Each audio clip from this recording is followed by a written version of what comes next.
Hi welcome back to S M village cooking. చూస్తున్నారు కదా ఎంత సింపుల్గా టేస్టీగా చేసుకుని శాంతంపల్లి పులుసు అండి. చాలా టేస్టీగా ఉంటుంది, చాలా సింపుల్గా అయితే చేసుకోవచ్చు, చాలా బాగుంటుందండి. ఇది పక్కా విలేజ్ స్టైల్ అయితే చేశాను. మసాలా గట్ట ఏ అల్లం పేస్ట్ గట్ట వేయకుండా చేశాను. చాలా బాగుంటుంది, చాలా టేస్టీగా ఉంటుందండి. మీరు కూడా ఇందుకంటే తప్పకుండా ట్రై చేయండి. ఎలా వచ్చింది కామెంట్ బాక్స్లో కామెంట్ చేయండి. ఇప్పుడు ఈ శాంతంపల్లి పులుసుకి ఏమేమి కావాలి మరి చూద్దాం. మరి శాంతంపల్లి పులుసుకు కావాల్సినవి ఒక అర కేజీ చాందంపల్లి అయితే తీసుకున్నానండి. అలాగే ఒక 4 పచ్చిమిరపకాయలు, 2 టమాటాలు, 2 ఉల్లిపాయలు తీసుకున్నాను. ఒక పెద్ద నిమ్మకాయ సైజు అంత చింతపండు తీసుకుని నానబెట్టించుకున్నాను. ఇప్పుడు చాందంపల్లిని ఉడకబెట్టుకుందాం. అలాగే ఉల్లిపాయలు చిన్న ముక్కలు కానీ కోసుకుందాం. చాందంపల్లిని అయితే కుక్కర్లో వేసి ఉడకబెట్టుకుంటున్నానండి. చాందంపల్లి అయితే కుక్కర్లో వేసుకున్నాం కదా, ఈ చాందంపల్లి 2-3 సార్లు శుభ్రంగా వాష్ చేసిన తర్వాత దుంప ములిగేదాకా వాటర్ పోసుకుని పొయ్యి మీద ఒక 2 విజిల్లు వచ్చేదాకా ఉంచుకుందాం. చాందంపల్లి శుభ్రంగా వాష్ చేసుకున్నాను. ఇప్పుడు కొద్దిగా దీంట్లోకి ఒక చిటికెడంత కళ్ళుప్పు వేసుకుంటున్నాను. వేసుకుని ఒక 2 విజిల్లు వచ్చేదాకా ఉంచుకుంటే కుక్కర్లో స్పీడ్గా ఉడికిపోతుంది. కుక్కర్లో పెట్టుకుంటే అయితే పొయ్యి మీద అయితే మరో ఏదైనా గిన్నెలో పెట్టుకుంటే అయితే కొద్దిగా లేట్ అయ్యింది. కుక్కర్లో అయితే స్పీడ్గా ఉడికిపోతుంది. ఇప్పుడు మనం చాందంపల్లి అయితే ఉడికించుకుందాం. ఆ శాంతంపల్లి ఉడికేలోపు ఈ ఉల్లిపాయలు, టమాటాలు, పచ్చిమిరపకాయలు ముక్కలు కానీ చిన్న ముక్కలు కానీ కట్ చేసుకుందాం. ఇలాగ శాంతంపల్లి అయితే ఉడుకుతాయి.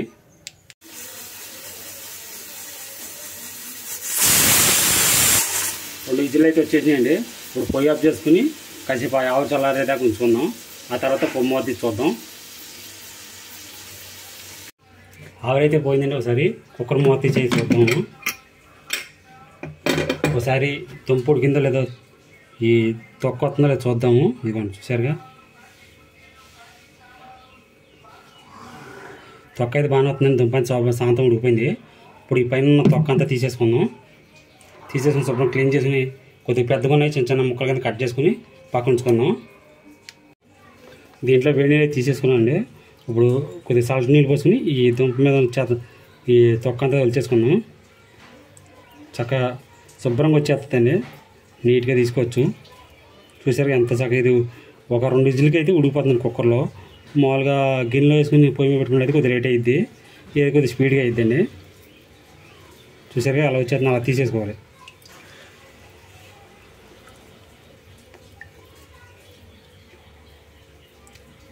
ఇలా శుభ్రంగా ఒలిచేసుకుందాం.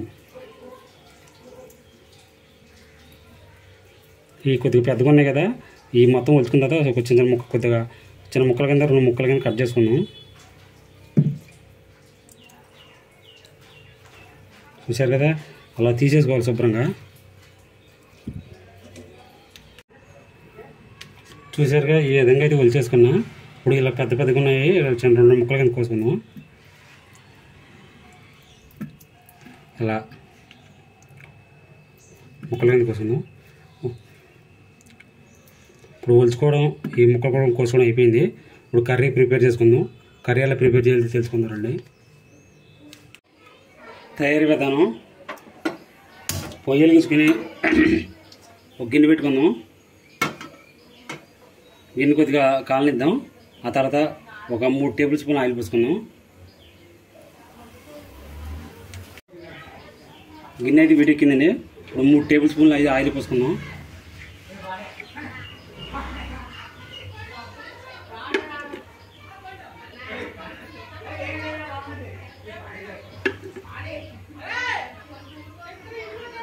ఆయిల్ని అయితే వీటెక్కేద్దాం. వీటెక్కాక తాలింపు వేసుకుందాం. ఆయిల్ అయితే వీటెక్కిపోయింది.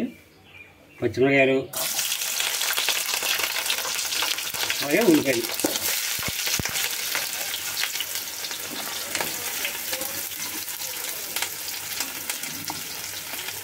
మొత్తం శుభ్రంగా వేసేసుకుని కొద్దిగా ఉప్పు వేసుకుందాం.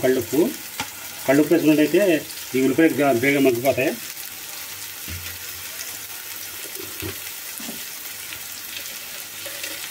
కళ్ళుప్పు అయితే వేస్తున్నాను. వేసాం కదా, మొత్తం ఒకసారి కలుపుకుందాం.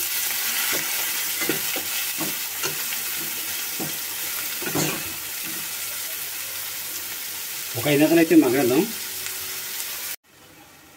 ఉల్లిపాయలు అయితే 90% మగ్గిపోయినాయి. చూసారుగా దోర రంగు వచ్చేసినాయి, గోల్డెన్ రంగు అయితే బాగా వచ్చినాయి. ఇప్పుడు దీంట్లోకి టమాటా ముక్కలు కూడా వేసుకుందాం.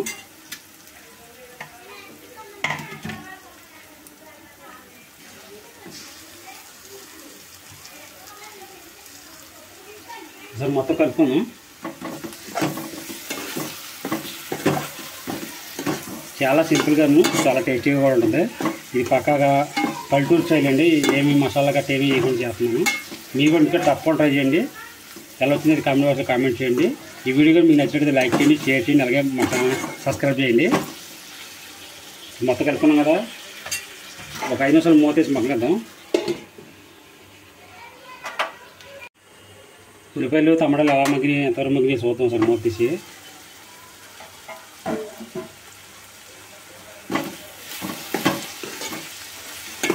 ఉల్లిపాయలు టమాటాలు కూడా మగ్గిపోయినాయి. ఇప్పుడు ఇందాక ఉడికించి ఉంచుకున్నా ఉన్నాయి కదా శాంతంపులు, ఇక శాంతంపులు కూడా మొత్తం వేసేసుకున్నాం.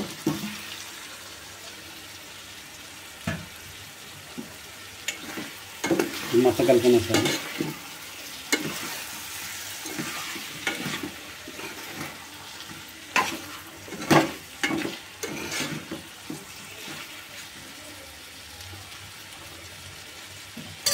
మళ్ళీ మూత ఎత్తుకుని ఒక 10 నిమిషాలు అయితే మగ్గనిద్దాం. సరే మూత ఎత్తి చూద్దాం.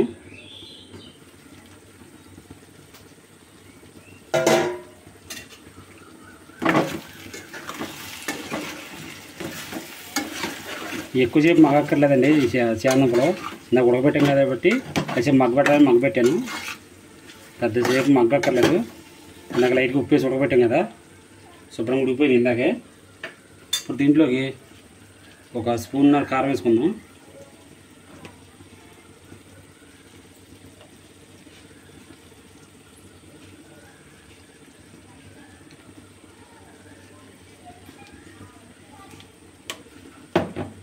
అలాగే నాకు ఉప్పు వేసాం కదా, ఇప్పుడు కొద్దిగా వేసుకుంటున్నాను.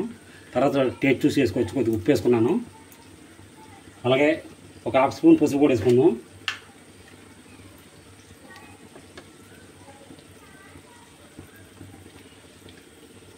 మొత్తం ఒకసారి కలుపుకున్నాం.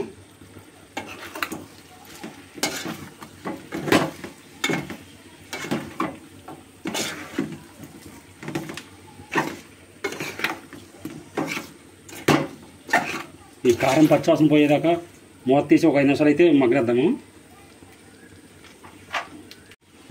ఇప్పుడు లైట్గా మగ్గిని ఉప్పు కారం వేసాం కదా, పచ్చివాసన పోయింది. దీంట్లోకి ఒక గ్లాస్ వాటర్ పోసుకుంటున్నాను. మొత్తం వాటర్ పోసుకున్నాం కదా, మొత్తం ఒకసారి కలుపుకుందాం.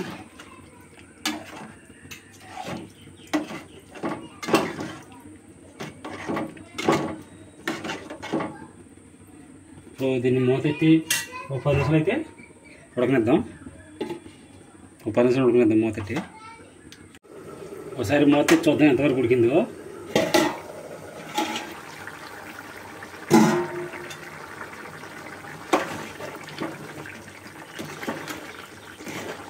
చూసారు కదా, చాలా సింపుల్గా ఉంది, చాలా కలర్ఫుల్గా ఉంది, చాలా బాగుంటుందండి, చాలా టేస్టీగా ఉంటుంది. తప్పకుండా ట్రై చేయండి. ఈ నా వీడియో అయితే చూస్తున్నారు కదండి, ఎవరు సబ్స్క్రైబ్ చేసుకోవట్లేదు, కొద్దిగా నా వీడియోని కూడా చూసి నా ఛానల్ కూడా సబ్స్క్రైబ్ చేసుకోండి. అలాగే మీకు తెలిసిన రెసిపీలు ఉంటే నా కామెంట్ బాక్స్లో కామెంట్ చేయండి, నేను తప్పకుండా ట్రై చేస్తాను. అలాగే నాకు నానబెట్టించుకున్నాం కదా చింతపండు, పులుసు తీసించుకున్నాను. ఇక పులుసు తీసించుకున్నాను. ఇప్పుడు పులుసు కూడా పోసుకున్నాను.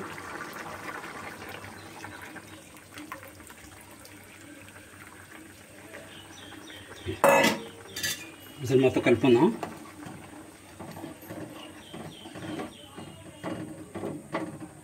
ఇప్పుడు కొద్దిగా కరివేపాకు వేసుకుందాం. కరివేపాకు ఈ పులుసు మరిగేటప్పుడు అయితే మంచి సువాసనతో టేస్ట్ బాగుంటుంది.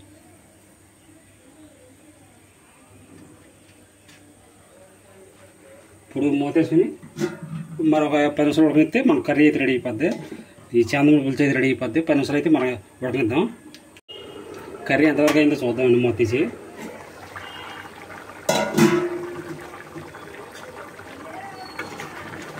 మన చాందముల పులుసు కర్రీ అయితే రెడీ అయిపోయింది.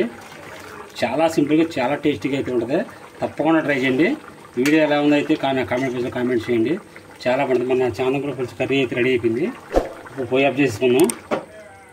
ఈ వీడియో మీకు నచ్చినట్లయితే లైక్ చేయండి, షేర్ చేయండి, అలాగే మన పిఎస్ ఫ్యామిలీస్ కుకింగ్ సబ్స్క్రైబ్ చేయండి. Thank for watching. బాయ్.